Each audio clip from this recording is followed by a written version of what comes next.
বাংলাদেশে দেখবেন মেয়ে বাচ্চা হলে নামের আগে মোসাম্মাত নেই নাকি নাই আপনাদের এলাকায়? মোসাম্মাত জরিনা, মোসাম্মাত সকিনা, মোসাম্মাত উম্মে কুলসুম এমন নাম লেখে না? যারা রাখে জিজ্ঞেস করবেন ফ্যামিলির অভিভাবকদের, ভাই মোসাম্মাত যে রাখলা মোসাম্মাত মানে কি? বলবে মোহাম্মদ মানেও যা, মোসাম্মাত মানেও তা। বলা হইলে রাখতে হয় মোহাম্মদ। মোহাম্মদ মানে প্রশংসিত। মোহাম্মদ মানে কি? প্রশংসিত। যেন তোর প্রশংসিত না, যিনি অধিক পরিমাণে প্রশংসিত তাকে বলা হয় মোহাম্মদ।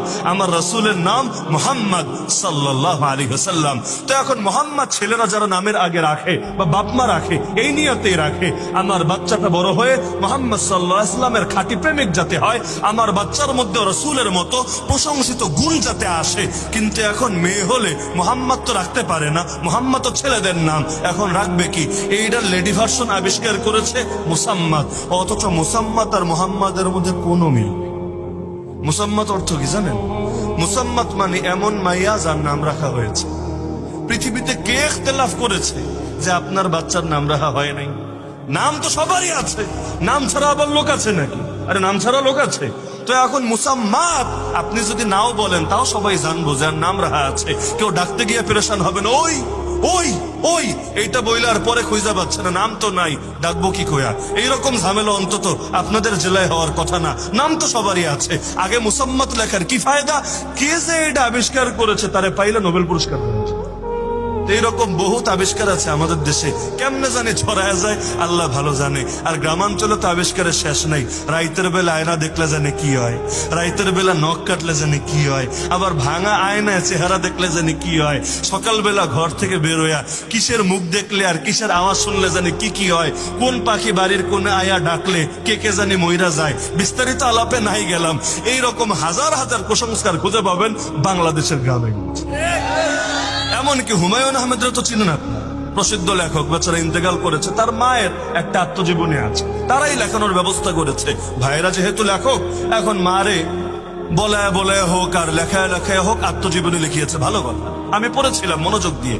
দেখি দুনিয়ার লাইনে হোক আর দিনের লাইনে যারা আগায়, যারা সফল হয়, তাদের জীবনে থেকেও শিক্ষার অনেক উপাদান থাকে। তো দেখি এদের বাচ্চাকাল কেমন কেটেছে, অথবা কোন কারণে কিসের ভিত্তিতে এরা এতটা সফলতা পেয়েছে। একটু পড়ি। পড়তে পড়তে পড়তে এক জায়গায় গিয়ে দেখলাম এক ফাঁকে ইসলামের একটা খোঁচা মেরেছে। কি বলে জানেন? ছেলে হলে এক কানে আজান দিতে হয় আর এক কানে ইকামত দিতে হয়, কিন্তু মেয়ে হলে আজান ইকামত দুইটা লাগে না, খালি একটা লাগে। ইসলাম তো সেই বাচ্চাকাল থেকে নারী আর পুরুষের বৈষম্য তৈরি করে দিয়েছে। আমি পয়রা আসমান থেকে জানো না, এটা আবার কি কথা? ছেলে হলেও ডান কানে আজান বাম কানে ইকামত, মেয়ে হলেও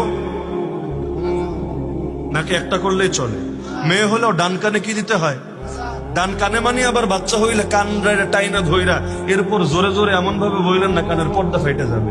ডান কানে মানে ডান পাশে দাঁড়ায়া হালকা আওয়াজে আজান দিবেন, এত জোরে না যে মেডিকেলে সবার ঘুম ভেঙে যাবে। আর বাম কানে মানে বাম পাশে দাঁড়ায়া একামত দিবেন। তো ছেলে হলেও ডান কানে আজান বাম কানে একামত, মেয়ে হলেও ডান কানে আজান বাম কানে একামত। এটাই তো ইসলামের বিধান। কোন গ্রামে ভিন্ন কিছু থাকতে পারে, আমার জানা নাই। তো সেটা তো গ্রাম্য সংস্কৃতি, সেটা তো কুসংস্কার। এখন কুসংস্কারের দায় কি ইসলাম নেবে নাকি? বলে না, কুসংস্কারের দায় কি ইসলাম নেবে? অথচ এটারে কেন্দ্র করে ইসলামের উপর অ্যাটাক একটা দেওয়া শেষ। এটাই হলো বাঙালি ওই বামরাম বা লেখক কুলের দৌড়। ওই যে আরজ আলী মাতব্বর এক বেটা আছে না, নাস্তিকদের গুরুজি। তো এখন আরজ আলী মাতব্বরের লেখা পড়েন, দেখেন সে যে ইসলাম রে পচিয়েছে লাইনে লাইনে, যে ইসলামের বিরোধিতা করেছে, এর কতটুকু খাঁটি ইসলাম আর কতটুকু গ্রাম্য কুসংস্কারাচ্ছন্ন ইসলাম। বেগম রোকেয়ারা চেনেন তো আপনার? অবরোধ বাসিনী আখ্যা দিয়ে নারীদেরকে ঘর থেকে বের করার অন্যতম ক্রেডিট যে পাবে এই বেগম রোকেয়া বেচারি, যেই ইসলাম রে নিয়ে পচায়, ইসলাম নারীকে খাটো করেছে বলতে যেই রূপটারে তুলে ধরার চেষ্টা করে, এটা পড়লেও দেখবেন অধিকাংশ ক্ষেত্রে এটা আসল ইসলাম না, এটা গ্রাম্য কুসংস্কারাচ্ছন্ন ইসলাম। গ্রামে অনেক সময় নারীদেরকে অন্যায় ভাবে এমন অনেক কিছু তাদের উপর চাপায় যেটা ইসলাম বলে নাই, বরং ইসলাম হারাম করেছে, কিন্তু গ্রামের মানুষ এটাকে সংস্কৃতি বানিয়েছে। তো এখন এটার দায় যদি কাউকে বহন করতে হয়, গ্রামকে বহন করতে হবে, দেশীয় সংস্কৃতিকে বহন করতে হবে। ইসলাম কেন এই দায় বহন? ব্যাপকভাবে হচ্ছে। কে যে কোন জিনিস বুঝে আর কি দিয়া কি বুঝে আল্লাহ ভালো জানে।